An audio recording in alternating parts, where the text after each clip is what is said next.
শুভেন্দু অধিকারীর ভবানীপুর চ্যালেঞ্জ, বিরোধী দলনেতাকে পাল্টা চ্যালেঞ্জ শোভন দেবের। বড় বড় কথা, আপনাকে ভবানীপুরে হারাবো, আরো 5 বছর হারার যন্ত্রণা বয়ে বেড়াতে হবে। আপনি লোকসভা ভোটে আমার এলাকায় দাপিয়ে বেরিয়েছেন, তারপরেও 16টা বিধানসভার 15টাতে কাঁথি তমলুকে গোহারান হেরেছেন। মমতা বন্দ্যোপাধ্যায়কে ভবানীপুরে হারাবে, তা আবার চেষ্টা করে দেখুক না একবার। নন্দীগ্রামে কি হয়েছিল আমরা সেটাও জানি, কিভাবে তার বিরুদ্ধে লড়াই করেছিল সেটাও জানি, করে দেখাবে। আমি তো দাঁড়িয়েছিলাম ভবানীপুরে, বিজেপি কি তো হারিয়েছে, অনেক ভোটে হারিয়েছে। আর মমতা বন্দ্যোপাধ্যায় তারপরে আমার থেকে বেশি ভোটে জিতেছেন। উনি যেখানে খুশি দাঁড়ান, আমরা বুঝে নেব, কারণ আমরা জানি নন্দীগ্রামে উনি কিভাবে জিতেছেন। সেসব রাস্তা বন্ধ করে দেওয়া হবে। বিধানসভার গেটের সামনে দাঁড়িয়ে তৃণমূলের সংখ্যালঘু বিধায়কদের চ্যাংদোলা হুমকি। মঙ্গলবার বিরোধী দলনেতা শুভেন্দু অধিকারীর এই হুমকি ঘিরে হাওয়া গরম। কড়া সমালোচনা করেছেন মুখ্যমন্ত্রী। শুভেন্দুর বিরুদ্ধে চাকুলিয়া থানায় অভিযোগও দায়ের হয়েছে। অভিযোগ জানিয়েছেন সেখানকার প্রাক্তন কংগ্রেস বিধায়ক আলী ইমরান রামস। বিমান ব্যানার্জিকে, মমতা ব্যানার্জিকে হারাবো, আর ওদের দলের যে কটা মুসলমান এমএলএ জিতে আসবে, বিজেপি সরকারে আসবে, চ্যাংদোলা করে তুলে রাস্তায় ফেলবো। মঙ্গলবার বিধানসভার গেটের বাইরে দাঁড়িয়ে হুমকি, টার্গেট তৃণমূলের সংখ্যালঘু বিধায়করা।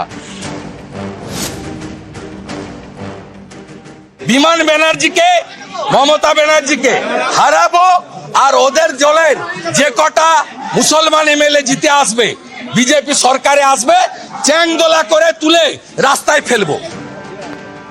বিরোধী দলনেতার এই মন্তব্য ঘিরে বুধবার উত্তপ্ত হয়ে ওঠে বিধানসভা। নিন্দা প্রস্তাব আনে তৃণমূল।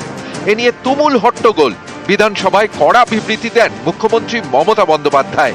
বিজেপির উদ্দেশ্যে বলেন, আপনাদের বিরোধী দলনেতা মুসলিম বিধায়কদের ছুঁড়ে ফেলে দেওয়ার কথা বলছেন।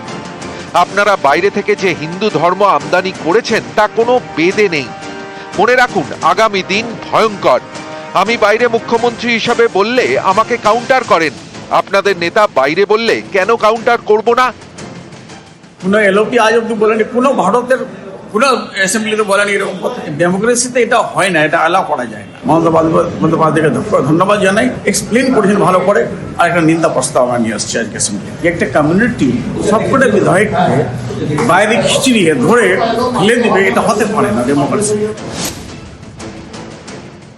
শুভেন্দুবাবু যে বক্তব্য দিয়েছে, তীব্র নিন্দা ধিক্কার জানাচ্ছি। সংবিধান বহির্ভূত, অগণতান্ত্রিক। শুভেন্দু অধিকারী রাষ্ট্রবাদী সার্টিফিকেট দেবে? হিন্দু, মুসলমান, জৈন, খ্রিস্টান যে ধর্মেরই আছে, কারণ প্রত্যেকটা নাগরিক রাষ্ট্রবাদী। শুভেন্দুবাবুর অনেক কার্যকলাপ আমরা দেখছি এই মুহূর্তে ভয়ঙ্কর ভাবে বিদ্বেষ ছড়িয়ে দিচ্ছে তার ভাষা থেকে। আসল শুভেন্দুবাবুর মুসলিম সাবজেক্ট ছাড়া আর কোনো সাবজেক্ট নেই যেটাকে নিয়ে রাজনীতি করা। এদিন বিধানসভায় মুখ্যমন্ত্রীর সুর ছিল সপ্তমে। নাম না করে শুভেন্দু অধিকারীকে নিশানা করেন মমতা বন্দ্যোপাধ্যায়। বলেন, যিনি এই সব কথা বলেছেন তাকে পস্তাতে হবে। তিনি 3 বার দল বদল করেছেন। তিনি লুকিয়ে কালো কাপড় মাথায় দিয়ে বিজেপির সঙ্গে দেখা করেছেন। আর কিছুদিন বাদে দেখবেন রিকোয়েস্ট আসবে অন্য দলে যাওয়ার। যখন তৃণমূলে ছিলেন তখন রোজা করতেন, এখন আবার করেন না। আসলে আপনার জামা বদল হয়েছে, ভিতরটা একই আছে। এই জামা আবার যেন লাল জামায় পরিণত না হয়। এরা প্রেসে, ছবিতে, নেটে টিকে থাকুক। এজেন্সি দিয়ে কি করায় তা জানি। এখন শুনছি দলের সভাপতি পদ পাওয়ার জন্য লড়াই করছেন। ভগবান, সভাপতি পদ পেতে লড়াই করতে হয়? চরিত্র শেষ হলে, আদর্শ শেষ হলে সব শেষ হয়ে যায়। নরেন্দ্র মোদীর স্লোগান সবকা সাথ সবকা বিকাশ। বিজেপি বারবার দাবি করে তারা কখনোই সংখ্যালঘু বিরোধী নয়, কিন্তু শুভেন্দুর মুখে সেই সংখ্যালঘু বিধায়কদেরই হুমকি।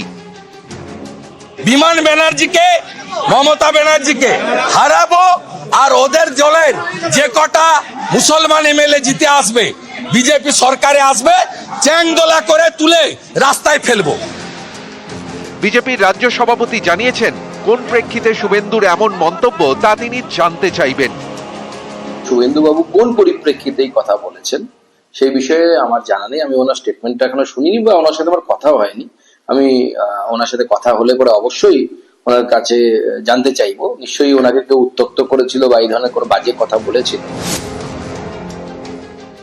আমি রেফারেন্স দিয়েছি শঙ্কর ঘোষ এবং মনোজ ওরাও মার্শাল দিয়ে ধাক্কা মারার প্রতিবাদ করেছে। 26-এর পরে যে নতুন বিধানসভা আসবে সেখানে হিন্দু তৃণমূলের কোনো এমএলএ আসবে না। তৃণমূলের যে কটা এমএলএ আসবে মুসলিম এমএলএ। শঙ্কর ঘোষ মনোজ ওরাওর সঙ্গে এই স্পিকার মার্শাল দিয়ে যা করেছে, কেবলমাত্র তৃণমূলের মুসলিম এমএলএ 26-এর পরে আসবে। প্রত্যেক ক্রিয়ারই সমান এবং বিপরীত ধর্মী প্রতিক্রিয়া।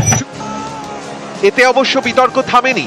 শুভেন্দু অধিকারীর বিরুদ্ধে উত্তর দিনাজপুরের চাকুলিয়া থানায় অভিযোগ জানিয়েছেন সেখানকার প্রাক্তন কংগ্রেস বিধায়ক আলী ইমরান রামল। নিউজ 18 বাংলা।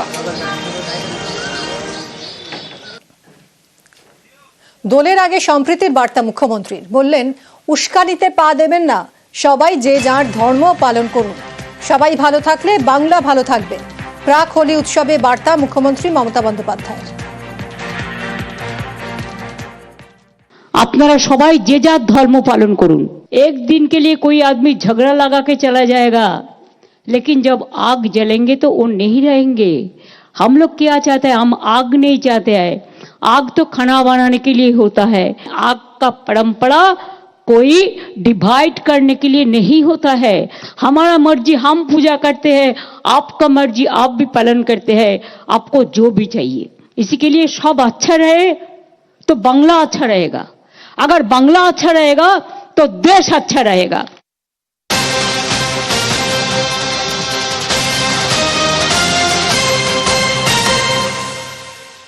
শুভেন্দুর চ্যাংদোলা মন্তব্যে ফের নালিশ। বিরোধী দলনেতার মন্তব্যে অভিযোগ এবার কংগ্রেসের।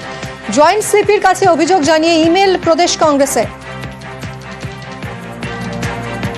শুভেন্দু অধিকারীর চ্যাংদোলা মন্তব্যে ফের নালিশ। বিরোধী দলনেতার এই মন্তব্যে কংগ্রেস এবার অভিযোগ জানিয়েছে। জয়েন্ট সিপির কাছে অভিযোগ জানিয়ে ইমেল করেছে প্রদেশ কংগ্রেস।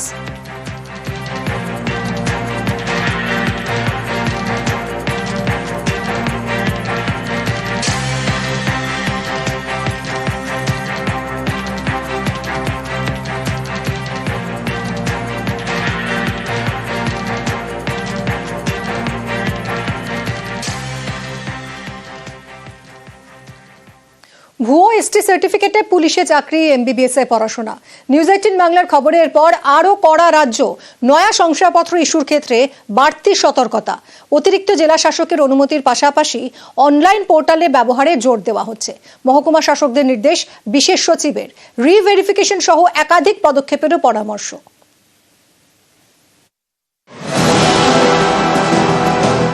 সম্প্রতি এসটি সার্টিফিকেট নিয়ে একাধিক অভিযোগ সামনে এসেছে।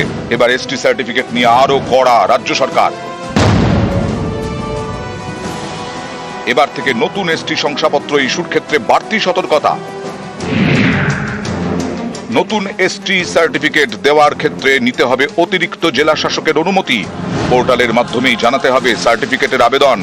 নয়া নিয়ম নিয়ে মহকুমা শাসকদের পাঠানো হয়েছে চিঠি। চিঠি পাঠিয়েছেন রাজ্যের স্পেশাল সেক্রেটারি। এখানেই শেষ নয়, রাজ্য সরকারের তরফে নতুন বিজ্ঞপ্তিতে আরো কিছু নির্দেশ দেওয়া হয়েছে। ইস্যু হয়ে যাওয়া এসটি সার্টিফিকেট নতুন করে পরীক্ষা করতে হবে। গরমিল ধরা পড়লে বাতিল বা প্রত্যাহার করতে হবে সার্টিফিকেট। এক্ষেত্রে 1994 সালে এসসি এসটি আইডেন্টিফিকেশন অ্যাক্ট অনুযায়ী কাজের পরামর্শ দেওয়া হয়েছে।